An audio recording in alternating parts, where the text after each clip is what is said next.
Before a single fan ever chants your name, before your face is on a shirt someone else's kid wears to bed, there's one moment almost every professional footballer remembers exactly the same way. A ball too big for their foot.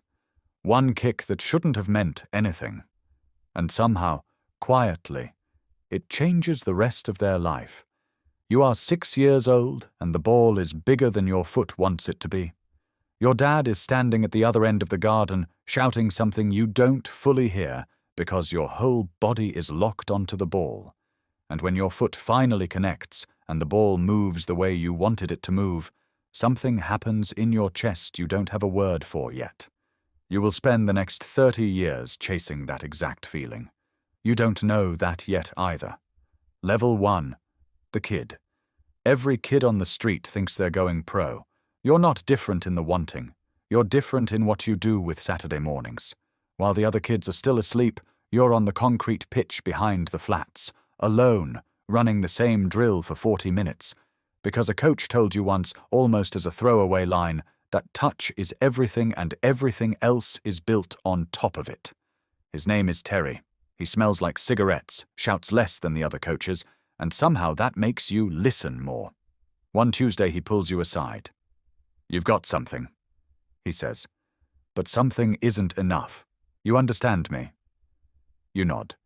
You don't understand him. Not yet. Level 2. The first trial. 9 years old, a scout watches you for 11 minutes at a 5-a-side tournament, hands your dad a card with a number on it. In the 3 weeks before the trial, you don't sleep properly once. The trial itself is chaos. 40 kids, 4 coaches with clipboards, and you spend most of it waiting for a ball that barely comes. There's a boy in your group called Marcus who gets every touch, who the coaches keep watching, who you hate for exactly 9 minutes, and then decide to study instead. No phone call comes. Your dad tells you 2 weeks later, gently, that they went with other players. This is the first time football breaks your heart. Then everything went quiet for 2 years. Level 3, the second trial. 11 years old, a different scout, a different tournament. This time you don't wait for the ball, you go and take it. Terry's line is still in your head, touches everything, and for once your first touch stays clean under pressure, again and again, until a coach on the sideline points at you without knowing you can read lips well enough to catch your own number. You get the call this time. You cry in the kitchen and blame it on something in your eye. Marcus signs too, a different academy, and somehow you become rivals before you're even teenagers. 2 boys who can't stand losing to each other and both quietly know the other one is the reason they keep improving. Level 4, the academy years. 13 to 16, and this is where most boys get filtered out, and you watch it happen in real time. Kids you idolized getting released with a letter and a handshake. You learn a truth nobody says out loud in there, that talent isn't the scarce resource. Survival is.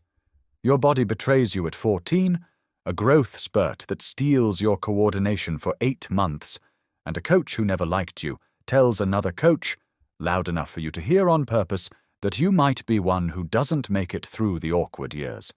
What you do with it is train an extra hour, alone, on the far pitch, boots heavy with mud every single evening, until your body catches up with itself. Level 5, the release scare. 16, and the academy calls a meeting with your parents that you're not invited into. You sit in the car park for 40 minutes not knowing if you still have a career. Your dad's face gives away nothing when he comes out, which is worse than if it had given away everything.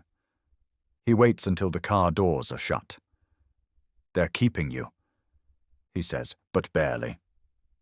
Barely is a word that sits in your stomach for 2 straight years, except you never saw what came next. Level 6, the scholarship and the setup. 17, your first proper contract, scholarship terms, real paperwork with your name printed on it. Marcus signs professional forms the same month at a bigger club, and his photo runs in the papers, not yours, and you tell yourself it doesn't matter. It does. Then the betrayal nobody warns you about.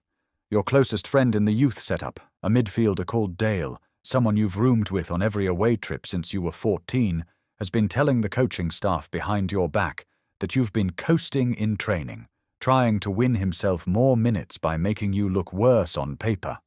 You find out by accident, a door left open, a conversation you weren't meant to hear. You say nothing. 3 weeks later, in a behind-closed-doors match, you outplay him so completely the coach pulls him aside afterward and asks what happened to his form. You never mention what you know. You don't need to. It sits between you like a debt neither of you ever calls in. Level 7, the loan spell. 18, and instead of the first team debut you'd been picturing, you get shipped to a lower league club in a town you'd never heard of. To get, in your academy director's words, some proper men's football into you. This is the part that never makes the highlight reel. Cold Tuesday nights, half-empty stands, a changing room that smells of deep heat and wet boots. Teammates twice your age, released by 3 different clubs already. 1 bad season from finishing altogether. You score your first senior goal in front of 1,100 people in freezing rain. Nobody photographs it. It means more to you than anything that happens for the next 4 years. Level 8, the debut. 19, back at your parent club, and the manager throws you on with 12 minutes left in a match they're losing, not because he believes in you specifically, but because the bench is thin and he's out of better options. Your first touch in senior football comes under real pressure, a defender who's done this for a decade closing you down fast, and Terry's voice is still somewhere in your skull. Touch is everything. You take it down clean, turn and set up the equalizer in the 90th minute with a pass the commentator calls a moment of real quality from the kid. Your phone doesn't stop the next morning. Marcus texts, first time in 2 years. Good assist, mate, proud of you. You don't reply for 6 hours. When you do, you send a thumbs up. Some rivalries don't need words. Level 9, the rise, 20 to 23. And you establish yourself in the first team properly now. Ice baths after every session, a GPS vest tracking every meter you run. Monday mornings spent in a dark room with the analyst freezing frames of your own mistakes on a tactical board. The transfer interest starts. A bigger club comes in with a fee that changes your family's life in 1 afternoon of lawyers and signatures. Your mum cries at the kitchen table reading the contract. Your dad says almost nothing, just puts his hand on your shoulder for longer than usual, which from him means everything. Then, in a single moment, all of it nearly comes apart. Level 10, the final. 23.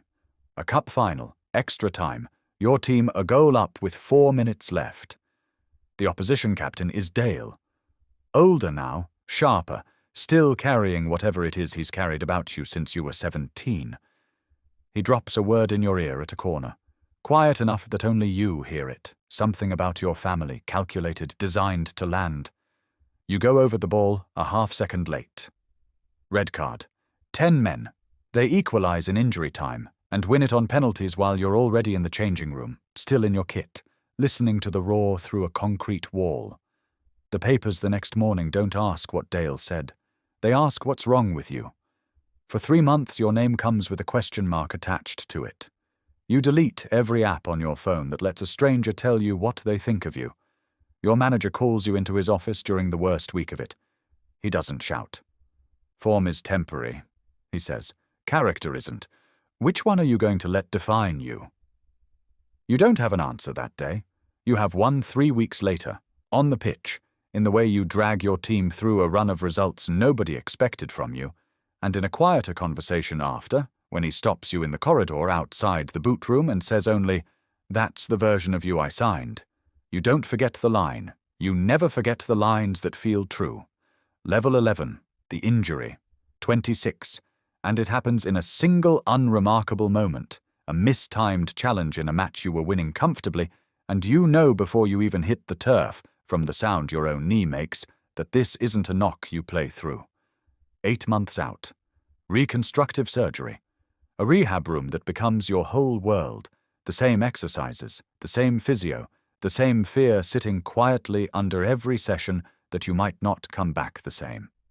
The club signs a replacement in your position while you're still on crutches. Football does not wait for anyone, not even the players it loves. You come back in pre-season, tentative on the leg for the first time in your life, and your manager plays you 35 minutes in a friendly that means nothing on paper, just to let you feel it again. You score.